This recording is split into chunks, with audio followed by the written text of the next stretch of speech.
let me just recap a couple points here, because you're actually dropping information right along the way, but I want to make sure that we're getting that. We talked about the work ethic that you have to have, because these are the building blocks, that have created, Julius Gilgur into who he is right now, right? It's like, these are the building blocks. It's like that work ethic, seeing your parents, then moving across the country. I mean, New York to Arizona, that's pretty intense. Working your way, through school, starting in an organization at the bottom, rising up to the top, being focused, being diligent, and then, having, an epiphany of sorts, and realizing that in order to really reach the heights that you ultimately want to go, you're the one that has to be in control of your destiny. You're the one that has to take charge of that. And in order for you to do that, let's even go even deeper. You had a moment where you really had to face your fears, like head on, because in 2017, you have a daughter. How old is your daughter? So my daughter's 10. At the time, she was, you're making me do math, bro, 6. So she was 6. And yeah, man, it was, it was funny because when I had that epiphany, I didn't even realize I had it till maybe a year or two later. And I say that because once I got that phone call that I got laid off, I called my buddy that got me into the insurance industry, and I'm like, hey, man, I got some bad news. He's like, what's that? I'm like, well, I just got laid off. And his response, congratulations. So come full circle, he's actually working with me now at this agency. So he got me into the business. I left that agency for multiple reasons. I came over here. Now he's working with me. We're working hand in hand here. But it was interesting because he was already in the business as an entrepreneur for about 2 years. So he had already had the shift from W-2 mindset to entrepreneur. I had it. So now I'm going through it. And I remember part of my progress in my mindset was, as I'm bringing people on, I'm trying to grow my agency. I remember saying, I will never be put in a position where I have to worry about my financial stability. I'll never want to be in a position where I have to get laid off again. Now, in the back of my mind, Rod, I didn't actually necessarily believe it yet because it was so fresh. It was so new. And I'm like, I don't know if I can actually make it here yet, because I hadn't figured it out. I wasn't successful. Yeah. But I kept saying it. I kept saying it. I kept saying it. I kept saying it. And then lo and behold, looking back 6 years later, now I'm actually living it. And so it's funny how sometimes when you speak things into existence, they actually play out, because I would have never really, at that time, I wouldn't believe it if you would have told me that, if I actually believed it, I would have said no. Yeah, I think it was Brian Tracy that said, talk to yourself, don't listen to yourself. I can't remember if it was Brian Tracy or Jim Rohn. It was one of those two guys. And he said, talk to yourself, don't listen to yourself. So in order for you to move past that, to move past those blockages, was it that process of repetitiveness and like just telling yourself over and over, was that what actually helped you create that breakthrough and kind of evolved, you into who you would become? Honestly, what it was a lot of failure. You know what? My failure, my repetitive failure has led to my success. Love it. My inability to help clients, my inability to recruit agents, my inability to provide the income when I needed it are the building blocks that created who I am today. Because without those trials and tribulations, without the learnings, I wouldn't be able to now sit here with you and say, I've come this far because, hey, guess what? All those things that I failed at, I sucked at, I got better. It put me in a position to learn. It put me in a position to look inside myself. And one of the things I realized, Rod, and I'm sure you can agree with this, but being an entrepreneur is the best self-development you'll ever have. 100%. So that's what it was, man, is just continuing to look at myself and saying, all right, what do I need to do better? How do I speak better, right? How do I communicate better? How do I lead better? How do I how do I show up? Am I being empathetic to my clients and my agents? Am I doing the things that a leader would do, or am I doing things because I'm just money motivated at that time? And so I had to come from a place of service, even though at times I was in a place of desperation because I needed income. And as soon as I switched that mindset of, this isn't about income, this is about service to clients and to agents. And the more people I service, the more income I'm going to make as a byproduct. Dude, that was the game changer. That was it. That's it. The whole thought process. That's it. So it really boils down to that mindset, right? And cultivating the right mindset in order to move forward. So here's what I want to ask you about. So you spoke about, your friend who introduced you to the agent, to the insurance agent industry, and he was working for an agency. But how did that conversation go? So you're a W-2 guy, right? You've been working this gig 18 years. I mean, that's a long time, right? You're conditioned at this point, right? So how does that conversation go when he's saying, hey, look, there's this great opportunity. It's not going to give you a salary at all, but if you focus on it, it's going to be the best career decision you ever made. How does that go?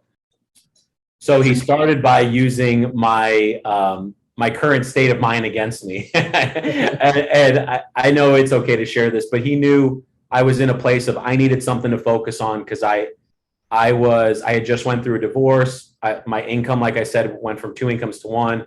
I was looking for a way to make more income, but I was also looking for a way to make passive income. So his conversation with me was, how would you like it if you could make some additional income part-time while you're working your full-time job? You got some free time, weekends, evenings, whatever, you could make some additional income. I'm like, all right, I'm open to learning. I've always been someone that's open to hear about an opportunity, whether I act on it or not. That's a whole different story, but I'm always open to learning. I'm like, okay, tell me more. So, we talked a little bit about, the ability to earn an active income. You help a client with life insurance, you're going to make commission. Okay, cool. Then we started talking about building something that's going to last and also have a bigger impact than just myself, right? Building an agency, creating passive income, creating something that, will continue to pay you for years on end. And that's what really intrigued me, man, was it's not so much just, yes, helping clients with insurance and retirement plans are great. The income is great, but I was more interested in something that's going to be sustainable, something that's going to be long-term, something that's going to give me flexibility, passive income. So those are the conversations that we had where I can actually own something and it provide for my family, whether I'm working or I'm not working, right? And so, and I'm not the type of person to not work, as you can probably hear from my story, but that was what I was looking to create is, how can I create an actual business, right? How can I generate income, create a business, help people, and be of service? I think that was the main thing is, when I looked at all those factors, Rod, it's like, okay, I'm helping people. I'm making a difference in my community. I have something, or we are offering a service that everyone needs, right? This is not something that is here one day, gone the next. Everyone needs it.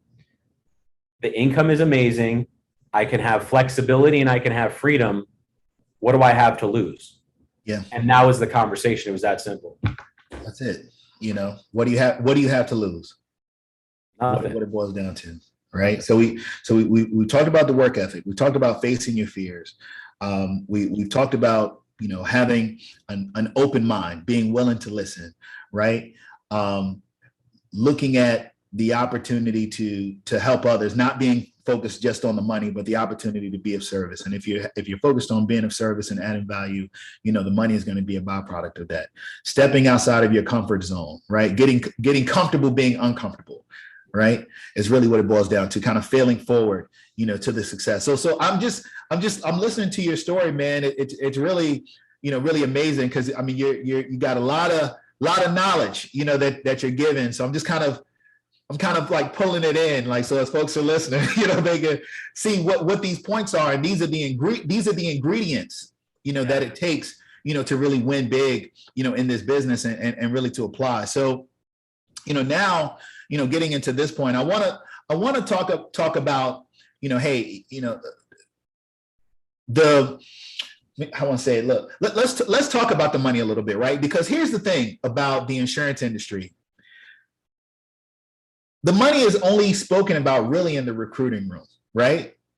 But nobody thinks that insurance agents make a lot of money in the general public. And I think that is just, so I remember when I was really producing, and I felt almost, I'm not gonna say I felt guilty about the amount that I would be making, but I'm like, one, did I really just work? Did I really just do some work, right? And then number two was, man, how come no one knows how this works? Because when I first got licensed, I'm like, how are people making money on a policy that's $50 a month or $100 a month? Like, how do you make money on that? So break it down for somebody who is listening. Like, how is income generated, when you're an agent starting out? And then I want to take it a step higher and say, look, when you start to build a team, how does your income expand from there? Cool. All right. So let's talk income as an agent first, right? Yeah. All right. So it's super simple. We help a client with insurance. Insurance company approves the policy. Client pays their first month's premium. Client's protected. Now we get paid. So we get, in most instances, you're going to get paid directly from the insurance carrier. If you're not getting paid from the insurance carrier, you're getting paid through someone else. You may want to look into that. I'm just saying, but you get paid from the insurance carrier an amount of money, right? So commission levels will vary based on the organization you're with. But it's super simple. They take the annual premium, right? So your monthly premium times by 12, that's the annual premium. So if we use simple math, $100 a month times that by 12, $1,200 for the year. Now, if you're at 100% commission level, just for simple math, you're going to get 100% of the first year annual premium, which is $1,200. Now, mind you, it takes 45 minutes, maybe an hour, if you're not very quick, to help that client. So an hour's worth of work could earn you $1,200. Now, the payout, the way the insurance companies do it, is they will pay you a 75% advance. This is on the life insurance side, obviously. Every line of insurance is a little different. They'll pay you 75% advance. So you'd get $900 within 24 to 48 hours directly from the insurance company, deposited into your account, and then boom, the other 25%, the other $300, they would get in months 10, 11, and 12 as the client pays their monthly premium. And so the active income, Rod, as you know, is very lucrative, right? So you help one family a day at $100 a month, and you do it for only 5 days a week, right? 1,200 times 5. Last time I checked, doing math again, that's $6,000. $6,000, yep. $6,000. You make $6,000, of which you're going to be advanced 75%. So what is that? 4,500, maybe something like that. A little over $4,000, 4,200. 45. Yeah, it's about 4,500. Yeah, so about we'll just say $4,000 for easy math, right? I think it's 42, but $4,000. You get $4,000 deposited into your account within the week. Where else are you making $4,000 in a week just for helping clients? You know what I mean? And when I saw that, I was like, holy cow, like, yeah. Whoa, this is a whirlwind. And that's when things started to take off. At the first company I worked at, it was a very different ball game. At the company I'm at now, we do simplified issued life insurance where the clients don't need any medical exams. Mm-hmm. Everything's done on an electronic application. We fill it out. They sign it from their phone. They'll text us. We can text them a signature. I mean, it's super easy. And we can help them within 45 minutes to an hour make $1,200. How many times over can you do that in a week? Right? We got people that are making 10, 20, 30 grand a week. Yeah, doing this business, working directly with me or other agencies. So that's the active income side. And you know what? One of the things that I think when people get into this business, they have a hard time believing it's true, including myself. I was like, this sounds too good to be true. There's no way this is what it is. Believe me, it is. I can show you anything you want, financial statements, etc. It's 100% true. Yeah. What's crazy about it is when you realize how quick you can scale this thing and how much business you can generate in a week, a month, 3 months, a year, dude, this thing gets silly. I keep saying, like, you can make rapper money selling insurance.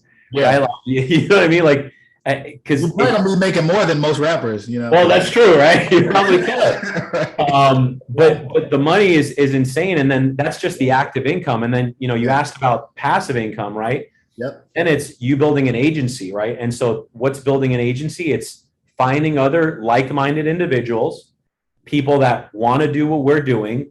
We help them get licensed, just like the podcast, right?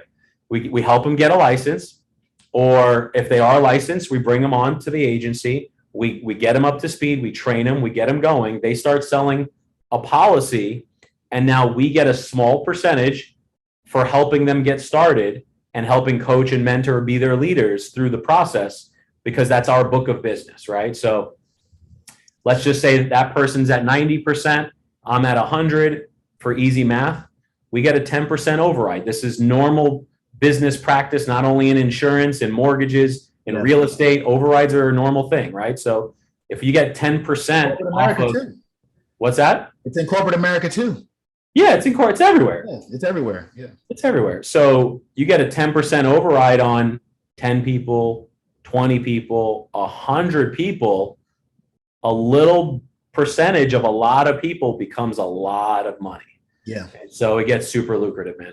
Absolutely, man. No, it's an amazing business, and what you've done is just, you know, phenomenal out there. And